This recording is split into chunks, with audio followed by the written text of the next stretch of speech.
Graça e paz, queridos.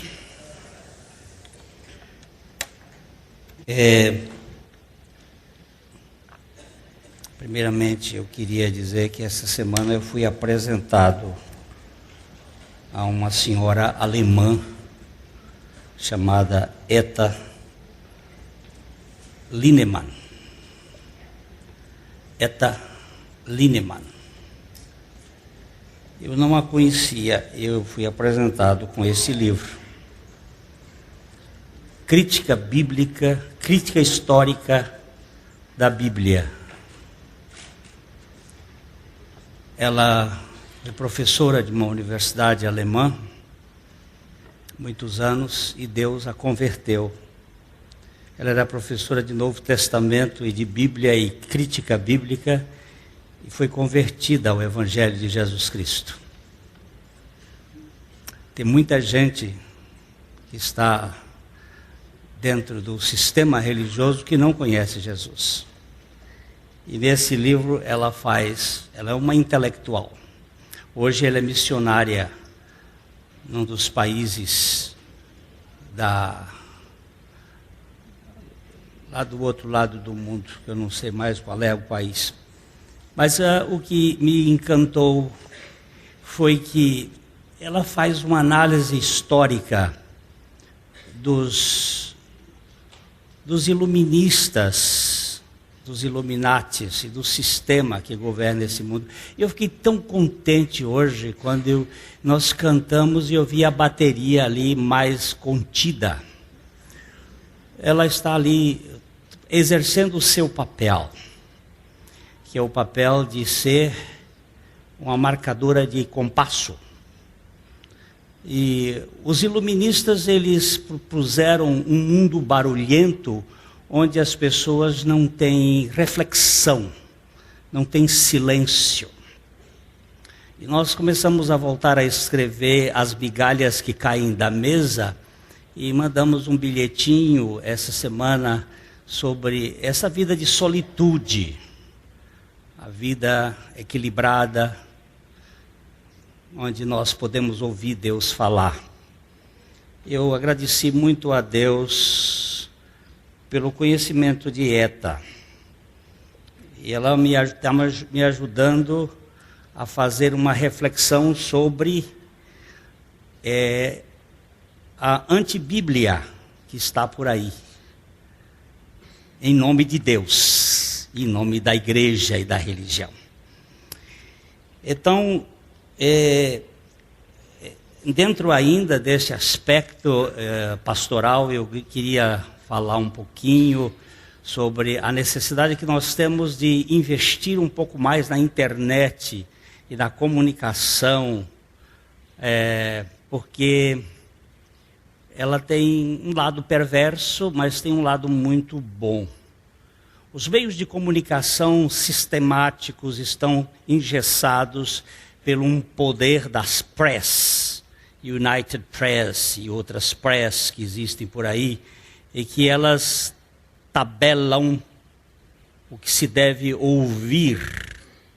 A internet ela é um mercado mais aberto, tem de tudo, tem muito lixo, tem muita coisa que não presta, mas tem uma possibilidade democrática, num sentido mais dinâmico da palavra democrático, de permitir que o veículo se espalhe e possa falar com mais liberdade. Nós temos aqui alguns irmãos que estão tentando construir aqui para a nossa comunidade uma nova feitura de comunicação, para que haja mais agilidade, mais condição da gente poder baixar o material e poder também fazer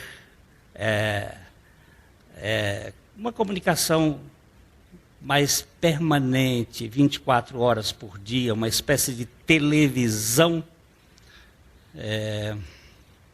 pela internet. Eu queria que você estivesse orando por isso, porque nós precisamos dos recursos técnicos, do apoio, da participação esse ministério de comunicação aqui da igreja começou quando Milton Solion, que era um caminhoneiro, resolveu gravar umas fitas para Dona Coralie, que pediu para ele que ela queria ouvir as mensagens.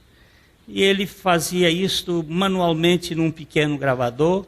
Depois o Valdir, o Barba, assumiu esta postura de ampliar, e o negócio tem crescido, mas precisa aumentar.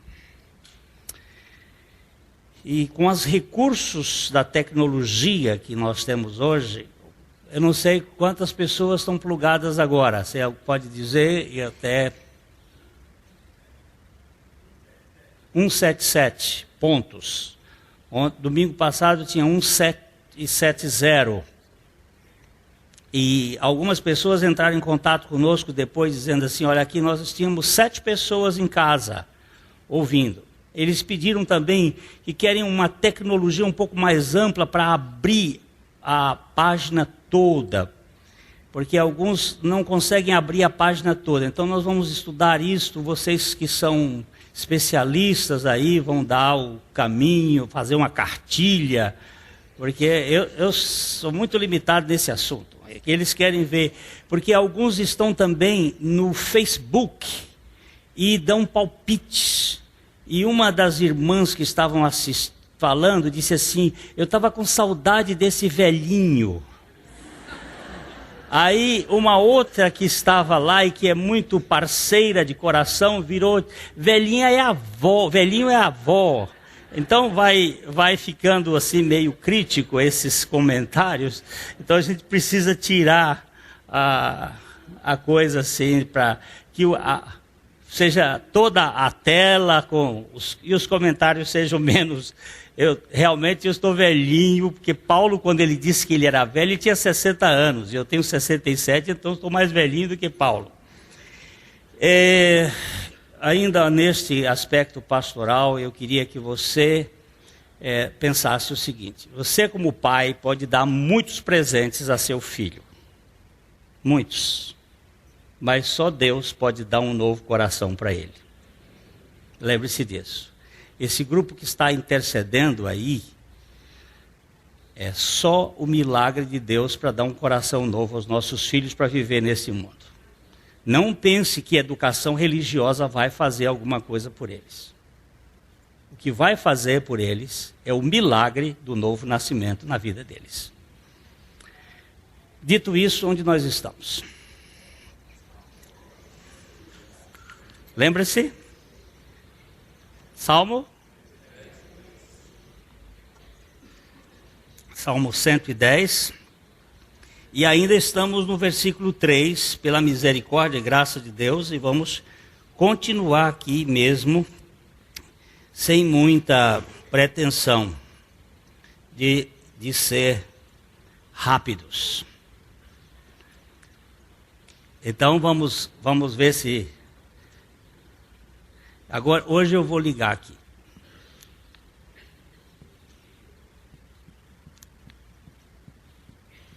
Não quer ligar por quê?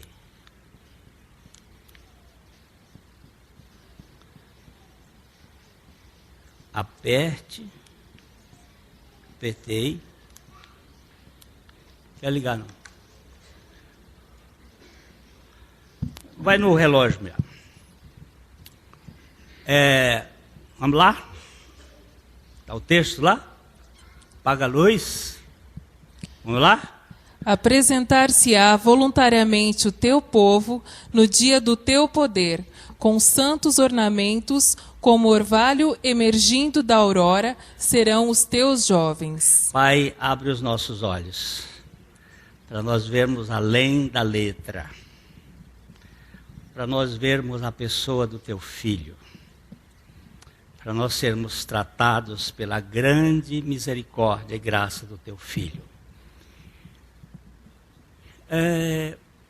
Nós temos caminhado muito lentamente, porque eu acho que eu já falei aqui sobre cava-poço.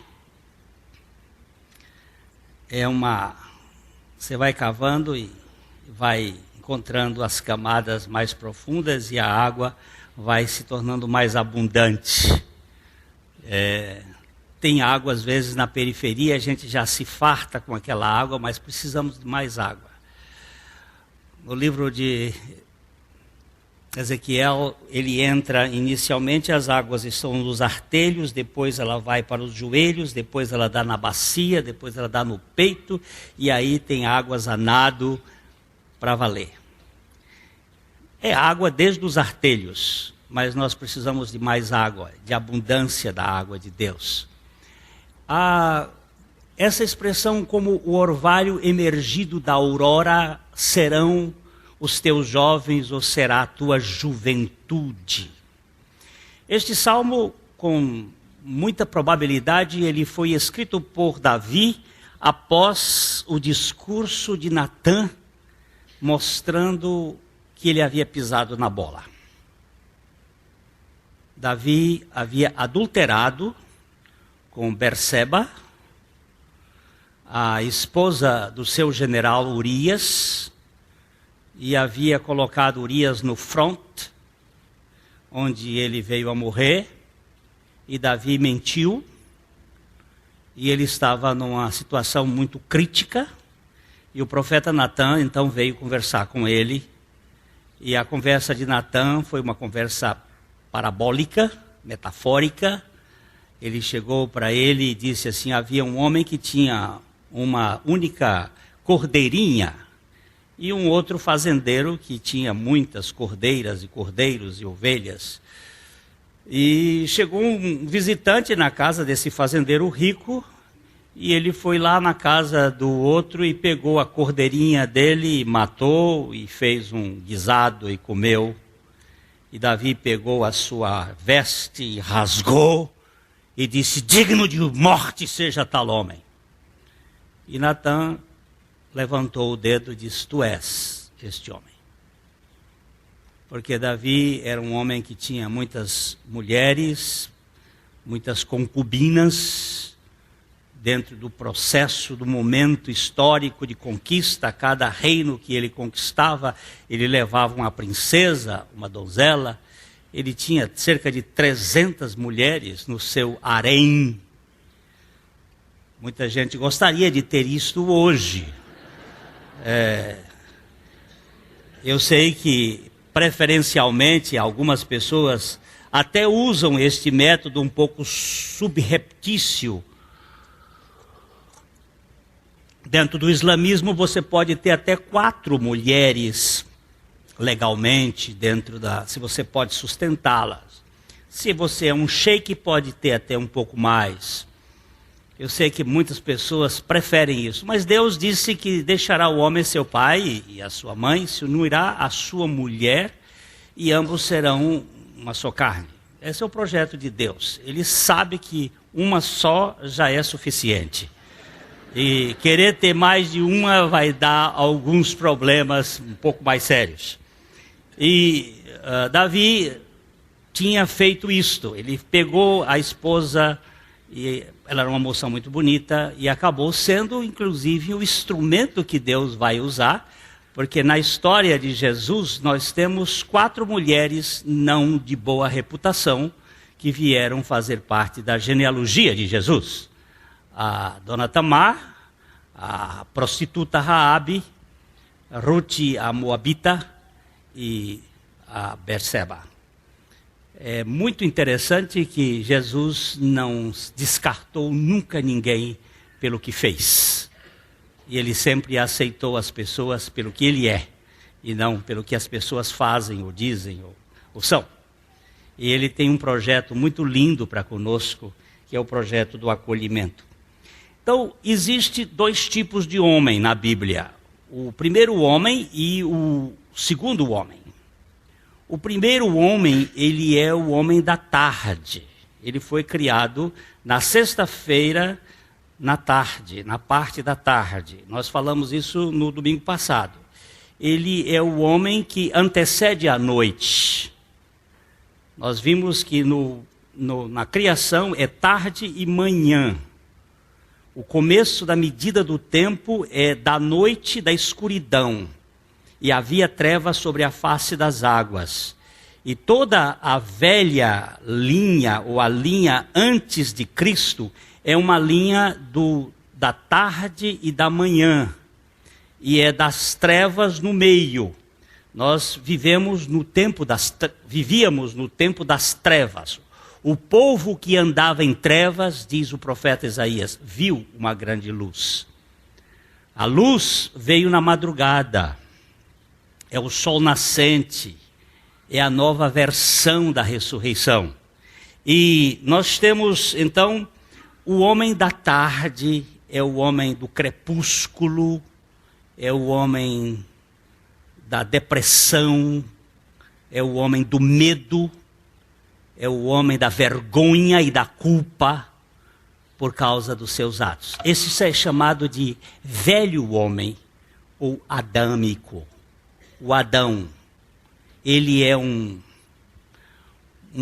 sindicalista do sindicato dos ruralistas. Ele tem uma preferência muito grande por poder, por glória. Ele é um reivindicador. Ele não perdeu um dedo só, não. Perdeu vários. Ele é um cara cheio de problemas, o Adão. E Deus não ficou retido, porque Deus ama.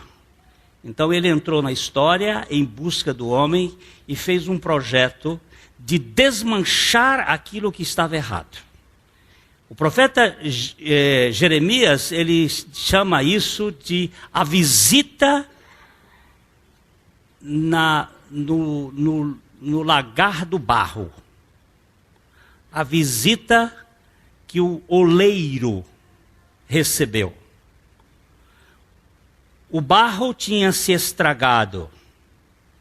E aí o oleiro desmancha aquele vaso que ele tinha feito e faz de novo. Então Deus pergunta assim a Israel: será que eu não posso fazer de vocês um novo povo? Eu não posso transformar esse vaso velho que ficou errado num vaso novo? Esse vaso novo tem como projeto a cruz de Cristo. Lá na cruz, Deus tinha um objetivo: desmanchar Adão e fazer uma nova humanidade, um novo homem. É um projeto lindo, porque ele não força a nossa recepção. Nós precisamos receber esse projeto. Nossa vontade não quer. Nossa vontade não quer, porque nós queremos o vinho velho. Achamos que o vinho velho é melhor. Mas Deus nos quer. E Ele nos querendo, Ele nos conquista. E Ele nos convence pelo seu Espírito. Ele vem muito mansamente e com muito amor captar o nosso coração para que nós o queiramos. E como eu tenho dito muitas vezes no livro A Nuvem do Desconhecido, aquele católico da Idade Média dizia: eu não te queria, mas tu me quiseste. Eu não te queria nem um pouco, mas tu me quiseste tanto que eu acabei te querendo. Eu não te queria, mas tu me quiseste, porque tu me quiseste e me fizeste querer. Não de boa vontade, porque eu não te queria, mas tu transformaste a minha vontade de tal forma que eu acabei te querendo de boa vontade. É um Deus que nos muda a nossa vontade para que nós o queiramos. É um Deus que se envolve conosco e nos quer, e nos busca e nos procura. Se você está nessa trilha de buscar a Deus, lembre-se que o anzol foi Ele que colocou. Foi Ele que botou esse gosto por você, em você por Ele. Porque você não teria, você tinha um gosto por si mesmo. Por isso que eu digo que quando o pastor Alexandre está falando com os pais, para que os pais participem das reuniões de oração, para orar pelos seus filhos, é isto. Você não pode mudar o seu filho, nem que você queira. Como disse Gibran Khalil Gibran, você pode abrigar os seus corpos, mas você não pode abrigar as suas almas. Você pode manter os seus filhos dentro da sua casa, mas a alma deles pertence ao amanhã. E vocês não podem segurar o filho dentro de casa. Só Deus pode colocar o seu filho na casa dele.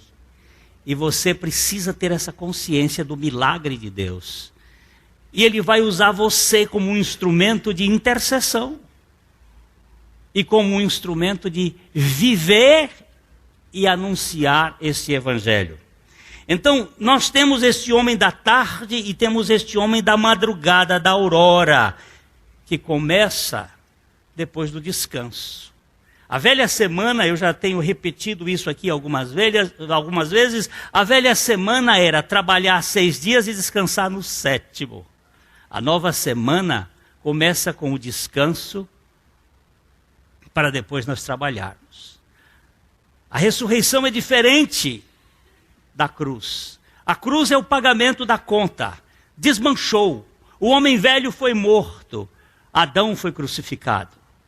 A nova semana começa depois do sábado. O sábado era o descanso. Nós precisamos encontrar descanso na suficiência de Cristo para podermos andar. Senão nós vamos andar na base de interesses, de dever, de medo, de preocupação, de culpa, de vergonha. Essas coisas adoecem. Hoje nós falamos para um grupo tinha mais gente da terceira idade do que só solteiros e casados. O Vides. E nós estávamos falando sobre os ladrões que roubam a nossa energia, como aqueles ladrões que roubam a energia do nosso iPhone. Eu ganhei um iPhone das minhas filhas no Dia dos Pais. E cheguei, o Dr. Gilberto Franzoi é o meu guru em técnicas de informática.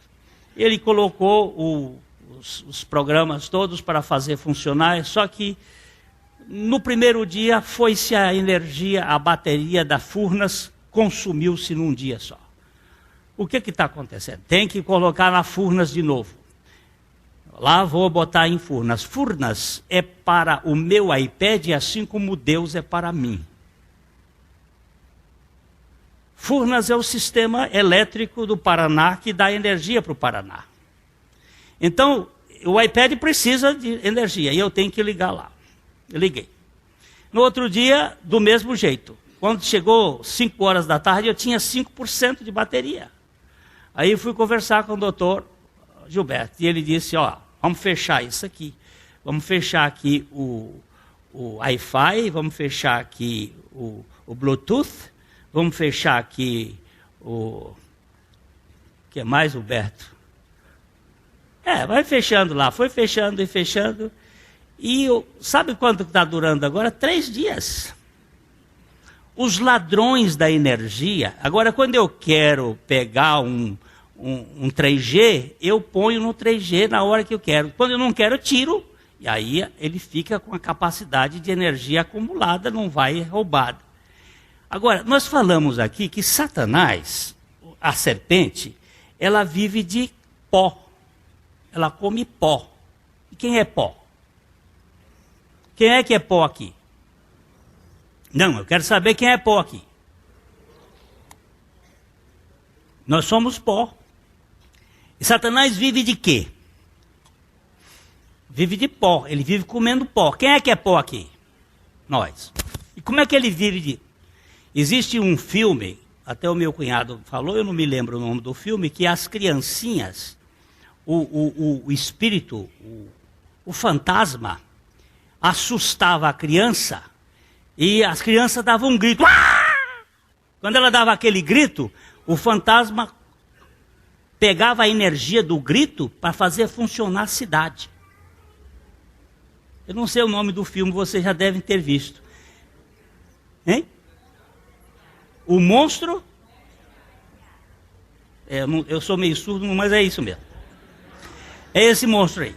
Ele dá o grito, ele espanta e tira a energia. Você sabe de onde Satanás tira a energia dele para ele viver? De você e de mim. Com o quê? Com medo, com culpa, com angústia, com amargura.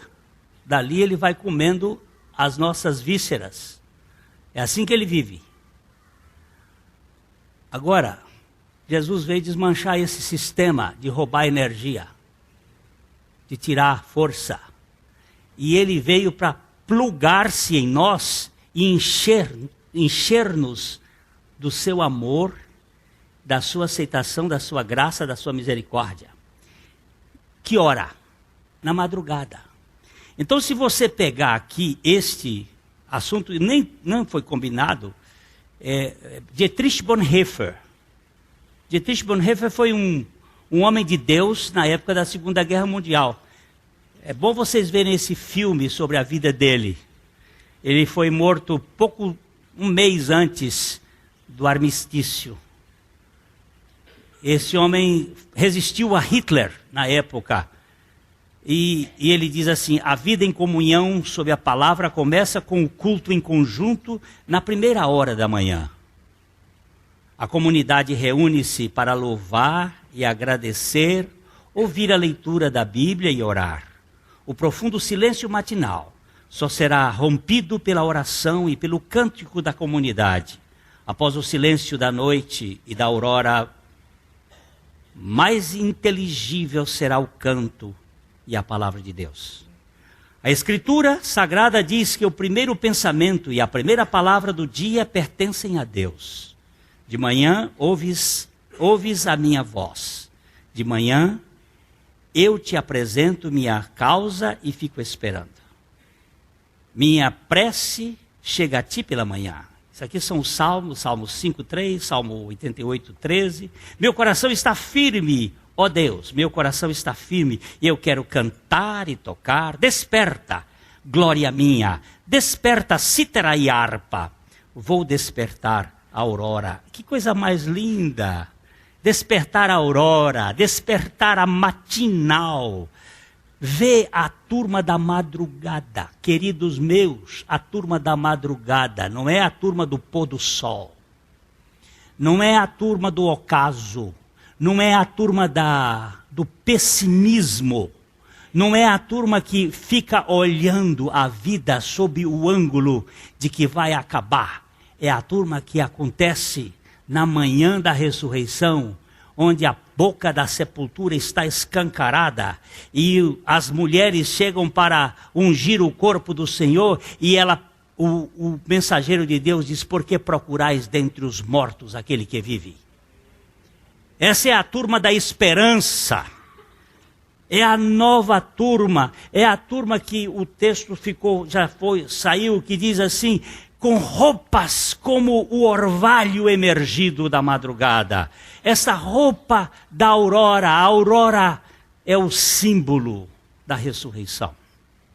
Gente, neste mundo tereis aflições, tribulações, problemas.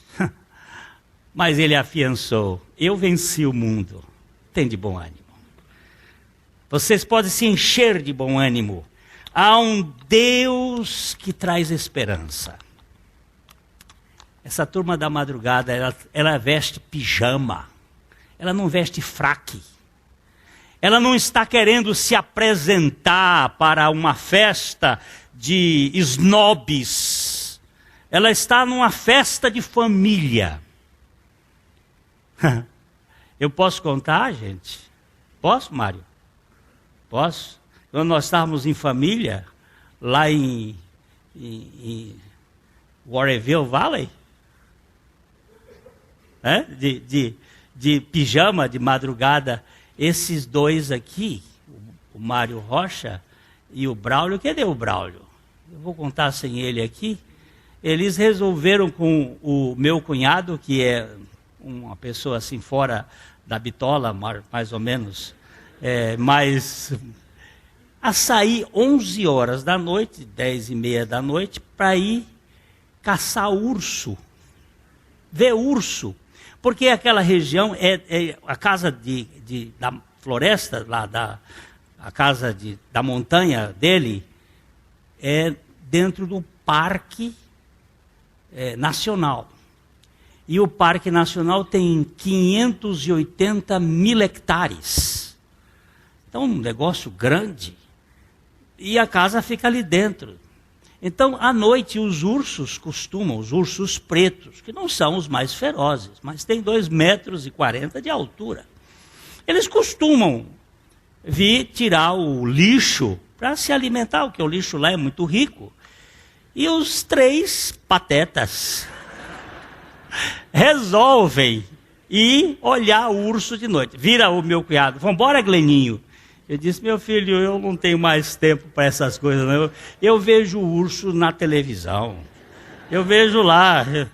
Aí vão os 3 e de repente estão andando lá por meio da floresta e tal, e chega numa região de dumpster, que é aqueles currais de lixo, e o meu cunhado olha e diz: ó o urso lá, ó o urso. E aí os 3 ficaram empolgados, a adrenalina vai em cima. Você sabe que o urso corre de 40 a 60 quilômetros por hora, né? E eles vão próximo do urso lá, assim, armados de lanterna. E chega assim o urso andando com aquele jeito, aquele traseirão gordo, mexendo. Aí chega um ponto que eles focam assim a uns 20 metros do urso. Você imagina que loucura? E aí o urso resolve dar uma olhadinha para eles assim. Deu aquela olhada, a luz botou no olho dele e ele fez. Quando ele fez assim, vocês imaginam os aleluia que eles deram. E aí saiu a carreira e vieram e passaram por dentro de mata e chegaram os 3 lá lívidos. E nós estávamos lá, as mulheres num quarto, nós lá no outro quarto, os homens, e fomos de pijama conversar até altas horas da madrugada, a rir da estupidez dos nossos irmãos.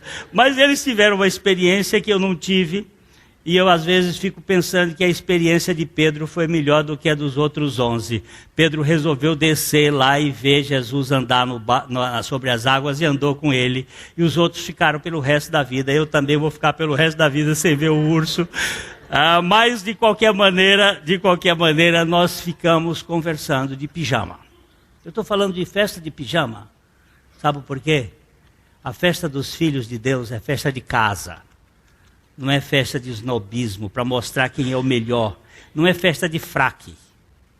A roupa da madrugada é a intimidade do amor de Deus. Onde nós usamos o nosso pijama para estar junto com os irmãos. Na comunhão do quarto, da família.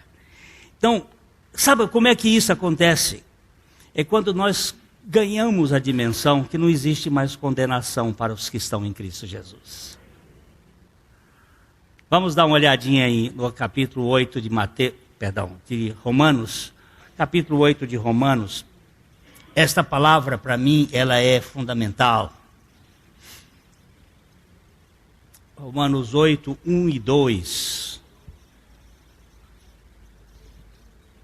Agora, pois, já nenhuma condenação há para os que estão em Cristo Jesus, porque a lei do Espírito da vida em Cristo Jesus te livrou da lei do pecado e da morte. Que coisa linda! Olha, vamos voltar no verso 1. Você já pensou agora? Esse agora está ligado ao capítulo 7. No capítulo 7, Paulo fala de uma crise. O capítulo 6, ele fala de uma libertação e depois de uma crise no capítulo 7. E no capítulo 8, ele introduz uma realidade a partir da ressurreição. Da obra de Cristo na cruz e da ressurreição. E ele diz assim: agora, já não há, pois, nenhuma condenação para os que estão em Cristo Jesus. Você já pensou profundamente, não na cabeça. Nós estamos comentando com a turma do Vídeos hoje que nós temos muita teologia correta. Tem muita gente que está pensando certo. Ela tem uma ortodoxia perfeita, mas a ortopraxia não existe. Na prática, não há descanso, não há confiança na suficiência de Jesus. Está sempre querendo fazer para merecer o recebimento. É uma turma grande de gente se propondo a receber um salário que já foi pago, a merecer. Já nenhuma condenação está para os que estão em Cristo Jesus.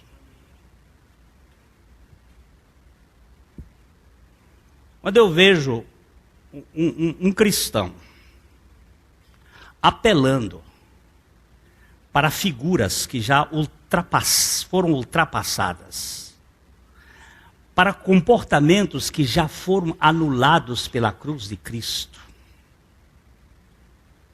porque Jesus Cristo tirou o pecado do mundo. Eis o Cordeiro de Deus que tira o pecado do mundo. Dá para crer, turma da madrugada, que não existe mais condenação? Ou você quer ainda ir pro crediário, pagando uma conta que foi pagar? Domingo passado, nós usamos o texto maravilhoso da parábola do administrador do pai de família que resolveu assalariar pessoas, e 2 moços me procuraram no final do culto, dizendo: nós somos a turma da 1/10 hora. E eu celebrei. Sabe o que é a turma da 1/10 hora? É aqueles que recebem o mesmo salário daqueles que começaram às 6 horas da manhã. É a turma que não tem direito. Mas a graça de Deus é facultativa para eles. Essa turma que não se sente no lado pejorativo de viver com vitimizações, chamando atenção para si, mas diz: como foi precioso Deus me alcançar, tanto seja no fim da vida. Uma vida de 70 anos já vai chegando ao fim, às vezes Deus alcança essa vida. Tanto pode ser essa interpretação como no princípio do cristianismo e hoje, como aquele que já borrou a cueca, mas tem um Deus capaz de lavar a cueca. Você não entendeu a metáfora? Você é da base dos lordes, dos importantes? Eu quero ficar nesse canto aí, usufruindo a suficiência de Jesus Cristo. Eu não sei se você gosta disso, mas para mim é uma gente, presta atenção nisso aqui, é uma gente que não vive mais se justificando. Você sabe onde você perde grande parte da energia da sua vida? Quando você tem que se explicar para um público que não tem nenhum direito, nenhum lugar no trono para te julgar. Você tem que viver na base de dar condições de que o outro pense bem de você. Viver desse jeito é viver mediocremente. Ter que satisfazer a público que está me observando,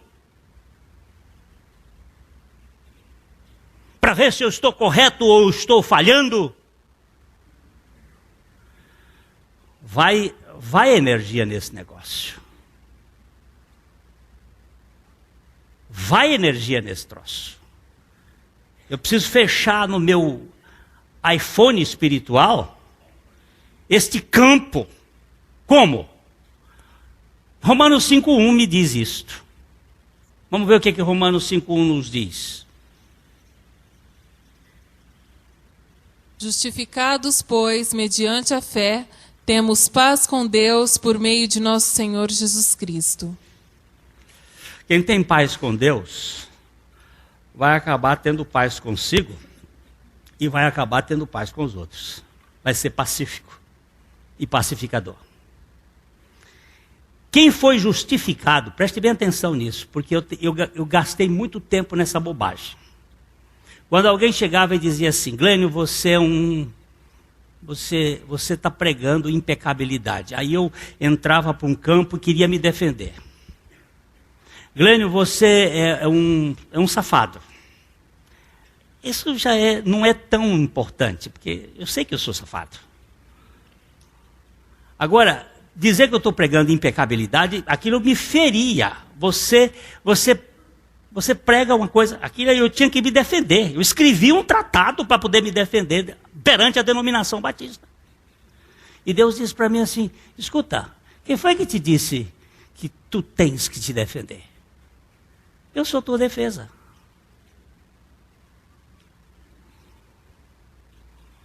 Justificado, pois, mediante a fé, de quem é a fé? O Mário Rocha estava orando aqui, dizendo que não tinha fé, e eu disse para ele na oração dele, eu também não. A fé que eu tenho foi dada por ti. Eu não nasci com fé, e não conheço uma criança que tenha nascido, ela nasce enfesada, mas com fé não.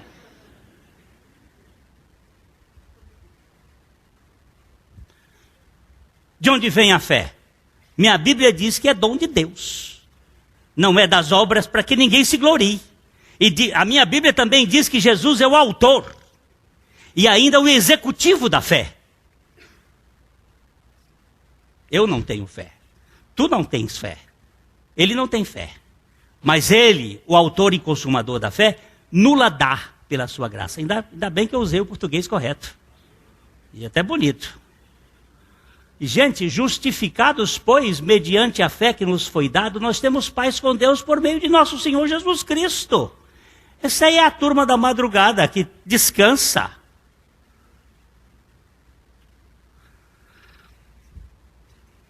Quanta gente está hoje aqui ainda querendo ser aceita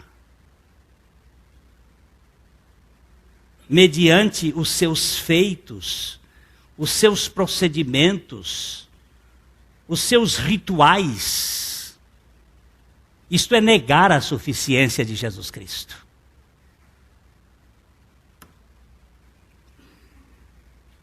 Eu creio que essa turma, ela levanta da madrugada com uma nova perspectiva. Como é que eu vou usar essa questão mais? Me pareceu assim, eu disse, Senhor, o que é uma turma da madrugada? O que é essa juventude, esse povo jovem? E ele me chamou a atenção. É um povo que eu libertei do cativeiro do velho modelo. Agora todas as coisas me são lícitas, mas nem todas me convêm.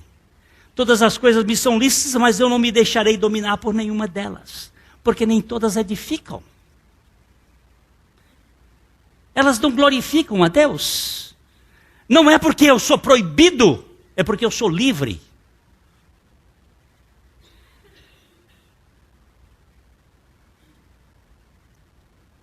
Como é que você lê Gálatas capítulo 5, verso 1? Como é que você vê isto em Gálatas 5, 1? O que é isto que está aí?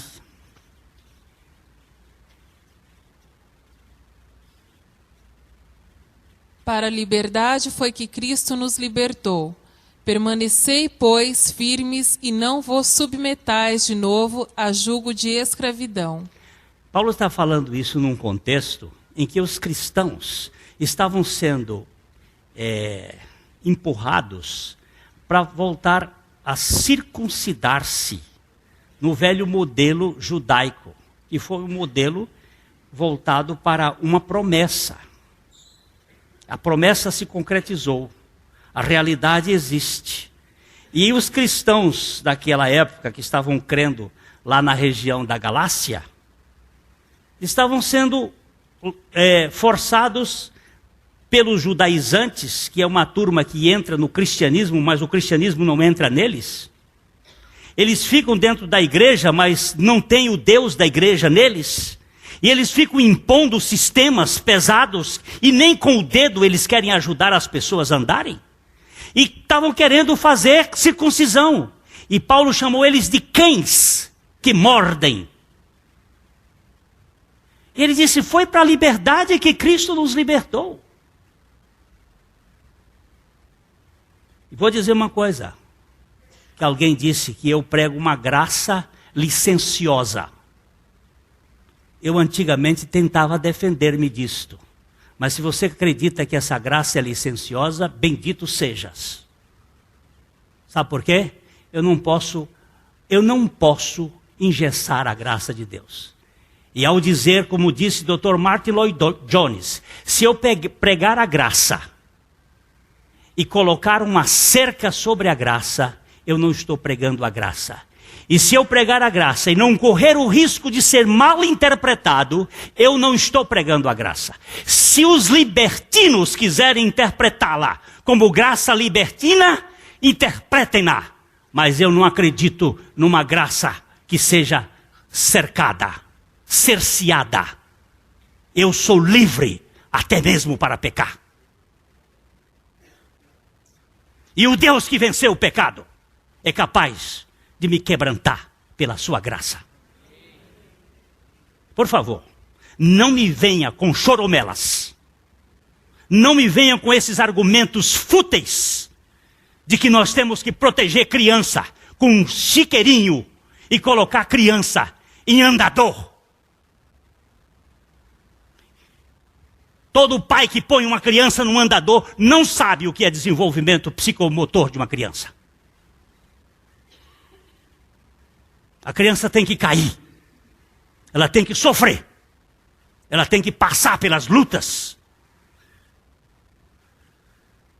Às vezes nós superprotegemos os nossos jardins.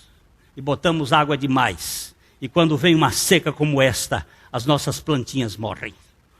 Porque elas não tiveram a capacidade de buscar água lá no profundo, porque nós estávamos ali botando aguinha todo dia. Você sabe interpretar isto? Interprete. Se não souber, peça a Deus. Esse paternalismo humanista, eu queria que vocês, depois, eu vou pedir para botar essa ETA por aí. Eita mulher danada.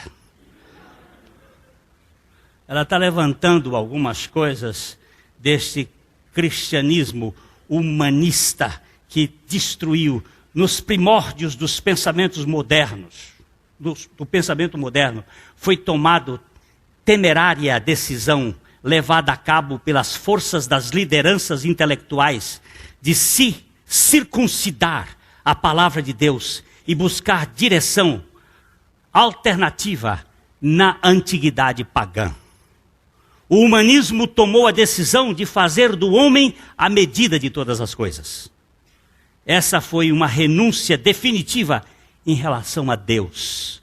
Ainda que o humanismo frequentemente adotasse uma postura completamente piedosa e balbuciasse constantemente a palavra de Deus, aquilo que se fala a respeito de Deus não provinha mais da palavra revelada de Deus, mas sim do espírito humanista, cada vez mais distanciado desta palavra. Parece que é, mas não é. É lobo vestido de cordeiro. E ela vai fundo aqui. Eu não vou deixar aqui, que vocês depois vão ver. É um pessoal livre. Livre. Contei hoje para o grupo da madrugada lá eu estou chamando agora essa turma, a turma da esperança. Não é a turma do ocaso. A do ocaso tem uma linguagem crítica, murmurenta, rabugenta, condenatória, chata, insuportável. E aí vocês podem colocar os adjetivos que vocês quiserem. Mas eu tenho um milagre da minha caçula. E hoje eu tive um insight de uma italiana que foi muito interessante. Porque a minha mulher estava usando DIU. Nós tínhamos 2 filhos muito próximos. E o médico resolveu 2 cesáreas muito próximas. Vamos mantê-la. Botou o DIU. Lá pelos tantos, minha mulher começou a sangrar. E o médico vai e retira o DIU. Só que quando retirou o DIU, ela já estava grávida. Segundo ele, eu não sei que evidências estatísticas, mas ele usou que a probabilidade de aborto nesse caso era 99,9%. Tirou o DIU. E a menina estava lá. Ficou. Alguns meses depois, 3 meses depois, minha esposa leva uma queda de uma escada em Goiânia. 10 degraus, com 2 mamadeiras na mão, porque tinha que cuidar de 2 crianças, escorregou, foi lá para baixo. No dia seguinte, nós capotamos a caminhonete 4 vezes. E a menina está lá. Foi fazer, ela tinha uma possibilidade de uma fratura, tinha que fazer os raios-x, e tinha que botar chumbo na barriga, e um cuidado especial, e a menina está lá. E essa menina nasceu. Essa menina é um milagre. Deus deu essa menina para nós como milagre. Foi Deus que nos deu. Ela é minha filha. Quando ela vai deixar de ser minha filha? Eu lhe pergunto, quando? Nunca, porque não dependeu dela. De nós em fazermos e de Deus em protegê-la.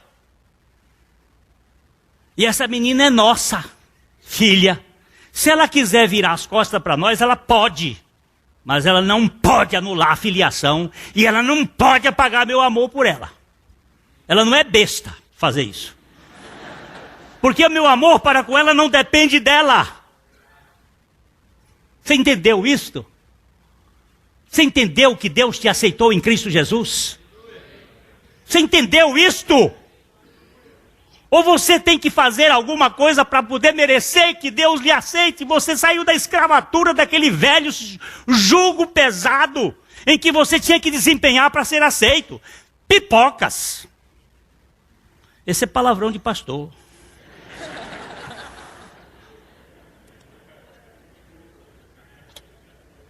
Gente, por favor, por misericórdia, diz o pastor Humberto muitas vezes, por misericórdia, olhe para a suficiência de Jesus Cristo. Sou uma pessoa que tem esperança, gente. A ressurreição traz esperança. Vamos dar uma olhadinha. Eu acabo já. Mas eu não acabo hoje esse assunto. Não acabo hoje, sabe por quê? Eu tenho tido umas respostas via e-mail. Essa turma que está lá longe e diz assim, Glênio, eu estou sufocada aqui em São Paulo, aqui em coisa, aqui só prega negócio. Toma lá da cá. Isso é o consumismo da religião. Se eu fizer tal coisa, eu vou receber em troca. Glênio, eu estou sofrendo. Continua gritando. Por isso que eu estou pedindo para vocês orarem por esse negócio da internet, porque tem travas espirituais que impedem. Que a gente tem que multiplicar isso para maior número. Não é porque nós somos os donos da verdade, é que a verdade nos tornou dona de nós. E nós precisamos dizer assim, gente, tem libertação. 1 Pedro capítulo 1, verso 3. De 1 a 3. Acho que é. 1 Pedro capítulo 1. 3 a 5, perdão, 3 a 5. Ó. Bendito o Deus e Pai de nosso Senhor Jesus Cristo, que segundo a sua muita misericórdia nos regenerou para uma viva esperança, mediante a ressurreição de Jesus Cristo dentre os mortos, para uma herança incorruptível, sem mácula, imarcessível, reservada nos céus para vós outros, que sois guardados pelo poder de Deus, mediante a fé, para a salvação preparada, para revelar-se no último tempo. Vamos gastar um tempinho aqui, ligeiro, mas vamos voltar para o versículo 3. Bendito. O que significa a palavra bendito? Por favor, o que significa a palavra bendito? Diga bem, fale bem. Fale bem, bendito seja. Fale bem deste Deus, Pai de nosso Senhor Jesus Cristo. Por quê? Porque segundo a sua... Preste bem atenção nesta palavra, misericórdia. Nós não vamos pegar o texto hoje aqui, mas lá no livro de Lamentações de Jeremias, no capítulo 2, no verso 22, ele diz que as suas misericórdias se renovam na madrugada. Cada madrugada é nova, não é mais velha. Não é uma misericórdia de ontem. Deus não tem pão dormido. Ele é um Deus de novidade. Ainda que seja a mesma coisa. Não é a mesma água. Rico é um Deus de muita misericórdia. Que nos regenerou. Nos regenerou. Para o quê? Viva a esperança, criatura. A turma da madrugada não está na decepção. Não está no ocaso do sol. Está na aurora do sol. Na esperança. Ela vai ter um dia inteiro de luz. Nós somos da luz e não das trevas. Nós somos do dia e não da noite. Você entendeu o que a Bíblia está dizendo? Para uma viva esperança, mediante o quê? A ressurreição de Jesus Cristo dentre os mortos. Jesus Cristo ressuscitou. Os velhos russos daqui desta igreja, quando chegavam na Páscoa, eles costumavam me saudar assim, Christos vos cres. Aí eu tinha que responder, vaiste vos cres. Cristo ressuscitou. Aí eu respondia, verdadeiramente ressuscitou. Ele ressuscitou, não está aqui. Nós temos não um Deus morto na cruz, nós temos um Deus ressuscitado com esperança. Gente, por favor, eu não sei fazer outra coisa senão pisar na bola. Davi tinha adulterado, tinha matado e tinha mentido. E Deus chega e diz assim, põe na boca de Davi uma esperança. Você foi conquistado pela minha graça. Isso não serve para os iluministas. Isso não serve para o humanismo. Isso serve para os vagabundos, para as prostitutas. Isso serve para os indignos, para o lixo do mundo. Você que é nobre, continue com sua nobreza. Eu estou respondendo uma cara fechada que fez para mim ali. Mas como eu não tenho medo de cara fechada, porque eu não tenho medo da minha, eu me vejo todo dia no espelho, não me venha com essa não. Para um homem, para uma herança incorruptível. O que é incorruptível? Que não se apodrece, que não passa pelo Congresso Nacional do Brasil. É incorruptível. Não tem mancha. Não murcha, imarcessível. Isso é para poder pegar, quem não sabe português, eu tive que ir lá no dicionário. Uma herança incorruptível, que não se corrompe, que não apodrece, sem mancha, sem mácula, imarcessível, que não murcha, reservada para vós outros no céu. Há um Deus que está esperando por você com uma salvação preparada de antemão pela sua graça, para você usufruir desses privilégios da graça de Deus. Olha só o verso 5. Os que sois aqui neste mundo, nós estamos ainda sob custódia do poder de Deus, mediante a fé que Ele nos deu, para a salvação preparada para revelar-se no último dia. Opa! Eu ainda vou ter uma salvação. Eu já fui salvo, eu estou sendo salvo e eu serei salvo. Eu já fui salvo da condenação do pecado. Eu estou sendo salvo do poder do pecado. E eu serei salvo da presença do pecado. Eu fui salvo no meu espírito da condenação. Já nenhuma condenação há para os que estão em Cristo Jesus. Eu estou sendo salvo na minha alma adoecida, na minha alma cheia de problemas. Eu estou sendo salvo do poder do pecado hoje, pela misericórdia da vida de Cristo. E eu serei salvo um dia da presença de Cristo, quando eu tiver um envelope novo, um corpo novo, um corpo de glória, nenhum pecado mais. Olha, gente, se isto aí não é uma turma de esperança, eu não sei quem é esperança nesse mundo.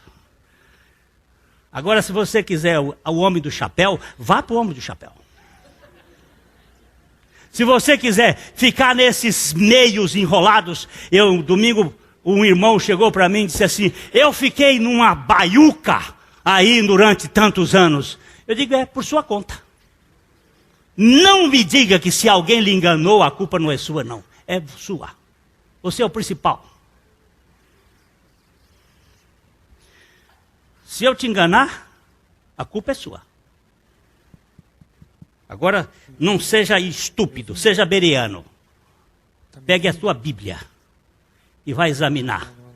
Ninguém pode botar cabresto na sua cabeça, porque foi para a liberdade que Ele nos libertou.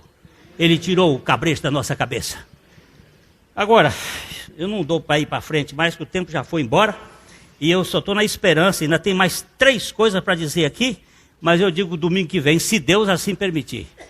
Essa turma, para mim, é uma turma nova, é uma turma de expectativa. A vida cristã diz que a vida cristã é pesada. Não, senhor. A vida cristã tem lutas, mas não é pesada. Ele disse: o meu fardo é leve. Eu não boto peso. A mensagem que você acabou de assistir faz parte do Ministério de Comunicação Palavra da Cruz. Temos um grande acervo de estudos bíblicos em áudio e vídeo. Distribuímos também gratuitamente o jornal mensal Palavra da Cruz. Entre em contato conosco pelo fone 0 operadora 43 3372 8900 ou pelo e-mail livraria@piblondrina.com.br. Visite-nos pelo site www.livrariapiblondrina.com.br ou acesse www.piblondrina.com.br. Graça e paz.